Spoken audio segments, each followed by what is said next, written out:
Hello दोस्तों, मैं आपका अजय छापुली छापुली मैथ्स पॉइंट पर आपका हार्दिक स्वागत करता हूं। उम्मीद करता हूं कि आप सभी खुश, मस्त और स्वस्थ होंगे। आज हम फिर से एक नया वीडियो लेकर आपके सामने आए। आज हमारा जो वीडियो है वो ऊंचाई व दूरी से संबंधित है, जिसमें हम आपका ऊंचाई व दूरी से संबंधित क्वेश्चनों का जो भी डर है वो पूरी तरह खत्म करना चाहते हैं। आपको मैं बता दूं कि ऊंचाई व दूरी के क्वेश्चनों को अगर आप बेसिकली सोल्व करोगे तो आपको काफी टाइम लग जाएगा।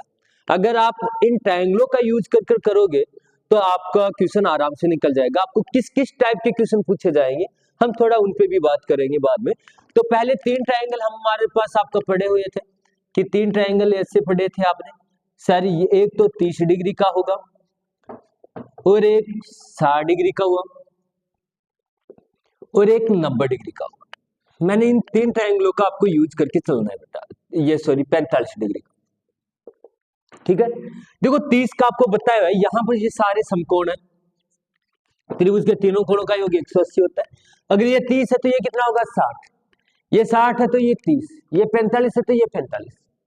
आपको बताया 30 के सामने कितना 1, यहाँ पे कितना √3, यहाँ पे कितना 2, 60 के सामने √3, अभी बोला है 60 के सामने √3, 30 के सामने 1, ये कितना 2, करण हो गया लंब स्क्वायर प्लस आधार स्क्वायर, √3 का स्क्वायर 3, 1 4 वर्गमूल करोगे 2। 45, ये 45 है तो ये भी 45, इसका मतलब सम्मुख भुजा भी बराबर, रेशियो 1:1 होगा। तो बेटा करण हो गया √2 हो गया। पहली बात आप यहां से समझ।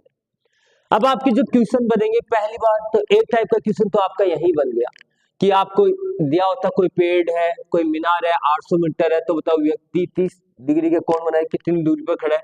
एक की वैल्यू 800 तो ये 800 √3 हो जाएगी। इस तरह से क्वेश्चन यहीं से बन जाएंगे। दूसरे टाइप का जो क्वेश्चन बनेगा वो किस टाइप के क्वेश्चन बनेगा। मान लो कोई, मैं बात करता कोई ये पेड़ था इस तरह से, या कोई मीनार थी, ये इस मीनार के ऊपर कोई और झंडा लगा दिया गया, तो इस तरह से आपका कोण बनेंगे इस तरह से कि पहले देख रहा तो 30 डिग्री का कोण बना और फिर जो कोण बना वो 60 डिग्री का बना। ठीक है, तो हम जो पहले रिलेशन जो निकाल रहे हैं वो 30 डिग्री व 60 डिग्री के मध्य निकाल रहे हैं। तो आपको बता दूं बेटा 30 वाले में यहाँ पे क्या होता है 1, 60 वाले में यहाँ पे क्या होता है √2, 30 के सामने √3, ये 2। अब आप मेरे को बताओ, अब मैं बात करता ये 60 बना है, पूरा 60 बना है। आओ 60 वाला ये रहा, यहाँ पे क्या होता है 60 वाले में 1 को हमने √3 बोला, 1 की वैल्यू √3 है, तो √3 की वैल्यू कितनी, √3 को √3 से गुणा करोगे तो सर 3 हो गई। तो ये कितनी 2, 1 की वैल्यू √3 है तो यहां से 1 की वैल्यू √3 है तो 2 की वैल्यू क्या हो गई सर 2√3 हो गई। तो ये 30 व 60 डिग्री के मध्य रिलेशन निकल गया। फिर हम बात करते नहीं 30 व 45 डिग्री के मध्य रिलेशन निकाले तो उसको भी देख लेते हैं, चलते हैं। इस तरह से एंगल बनेगा,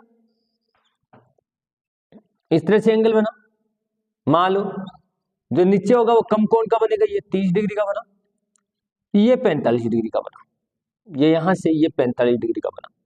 तो 45 डिग्री का बनेगा तो 30 वाले में वही बात सर, 30 वाला अंदर अंदर की बात करते 30 वाले में, तो यहाँ पे तो क्या होता है 1, यहाँ पे क्या होता है √3, ये होता है √3, √3 लिख देता हूं दिख जाए तो आपको √3, ये 1, ये √3। 45 वाले में यहाँ पे 1 होता है, यहाँ पर भी 1 होता है, 1 की वैल्यू √3 है तो ये भी कितना हो गया √3 हो गया। ठीक है, अगर 1 की वैल्यू √3 है, ये देखो ये 2 था, अगर 1 की वैल्यू √3 है तो ये भी √3 हो गया, तो √2 की वैल्यू क्या हो गई √6, √3 को √2 से गुणा करोगे √6। अब हम बात करें बेटा 45 व 60 डिग्री के मध्य, 30 व 45 तो हो गया, 45 व 60 का भी ले ले। ये मान लो ये आपका कोण बन गया इस तरह, तो कम कोण बनेगा 45, ज्यादा कोण बनेगा 60। 45 के सामने 1, यहां पर भी 1, यहां पे √2। अब मैं आता हूं 60 वाले में, अगर 60 का बनाए, ये 60 डिग्री का कोण बना है यहां से यहां तक, तो 60 के सामने ये 60 डिग्री का बना, तो ये तो होती है √3, ये क्या होती है 1, तो 1 की वैल्यू √1 की वैल्यू 1 है। देखो 60 वाले में यहां पर 1 होता है, ये रहा 1 की वैल्यू 1 दी हुई है, तो √3 की वैल्यू क्या हुई √3 हुई, तो ये इतनी क्या हो गई √3 - 1। अगर a की वैल्यू 1 है तो ये कितनी हो गई 2। इसको भी देखते हैं, ये इतनी इतनी 1, ये पूरी √3, तो ये इतनी इतनी √3 - 1। जैसे आपको कहता है एक मीनार की ऊंचाई 500 मीटर है, उसके ऊपर कोई झंडा लगा हुआ है, तो झंडे की ऊंचाई याद करो। a की वैल्यू 500, तो इसकी वैल्यू क्या हो जाएगी 500 √3 - 1। पूछता कितनी दूरी पर खड़ा है, अगर a की वैल्यू 500 है तो √3 से गुणा किया तो 500 √3 हो गया। बात क्लियर है। अब आगे जो क्वेश्चन और बनते हैं उन पे बात करते हैं थोड़ी सी और। अगर मान लो मैं थोड़ा सा लिख देता यहाँ पे, मान लो कोई व्यक्ति था यहां पे खड़ा होता, अगर यहां से किसी मीनार के शीर्ष को देखता तो 30 डिग्री का एंगल बनता।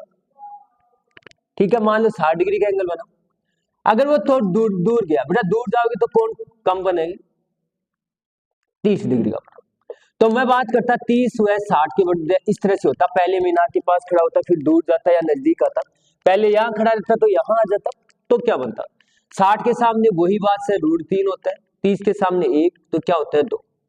फिर आओ 30 के सामने 1 होता है, 1 को अगले ने √3 का है, 1 को अगले ने क्या कहा है √3, तो √3 को क्या बोलोगे यहाँ पे √3 की वैल्यू 3 है, 1 की वैल्यू √3 है तो √3 की वैल्यू 3। तो ये इतनी इतनी कितनी हो गई भाई, इतनी इतनी हो गई भाई 2, इतनी इतनी क्या हो गई 2। 1 की वैल्यू √3 है, 1 की वैल्यू √3 है, तो 2 की वैल्यू क्या हो जाएगी 2 √3 हो गई। ठीक है, समझ में आ गई होगी बात। चलो आगे, ये 30 व 60 के मध्य हो गया। हम बात करते हैं 30 व 45 डिग्री के मध्य। अगर होता कोई व्यक्ति मान लो इस मीनार से यहां पे खड़ा था, फिर थोड़ा दूर गया या नजदीक आया, ये कोण कितने डिग्री का, पास होगा तो सर ज्यादा, दूर होगा तो कम।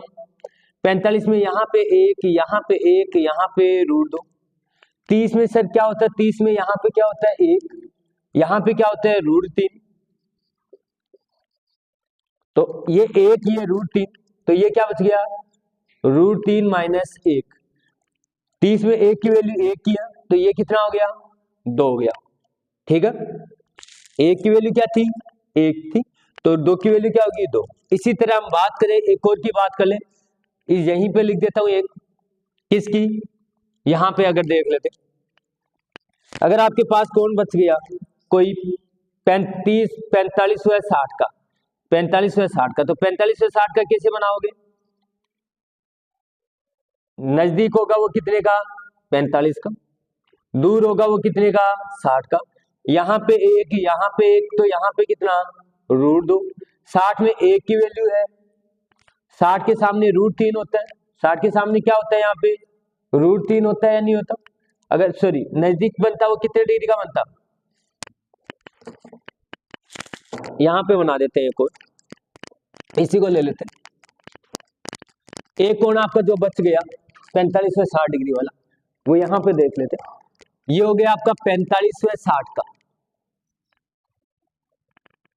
45 व 60 का, तो नजदीक होता वो 60 का, दूर होता वो कितने का 45 का। तो 60 के सामने यहाँ पे क्या होता है √3, यहाँ पे क्या होता है 1, यहाँ पे क्या होता है 2, 45 वाले में यहाँ पे होता है 1, 1 की वैल्यू अगले ने क्या कही है √3, तो ये इतनी इतनी क्या बच गई √3 - 1। जब 1 की वैल्यू √3 है तो 2 की वैल्यू क्या होगी, यहाँ पर √2 की वैल्यू कितनी होगी √6 हो जाएगी। ओके, तो सारे ट्रायंगल आपके सामने, बहुत अच्छे से आपको समझ में आया होगा। अगर इनका आप यूज करोगे तो आराम से क्वेश्चन आपके निकल जाएंगे। धन्यवाद।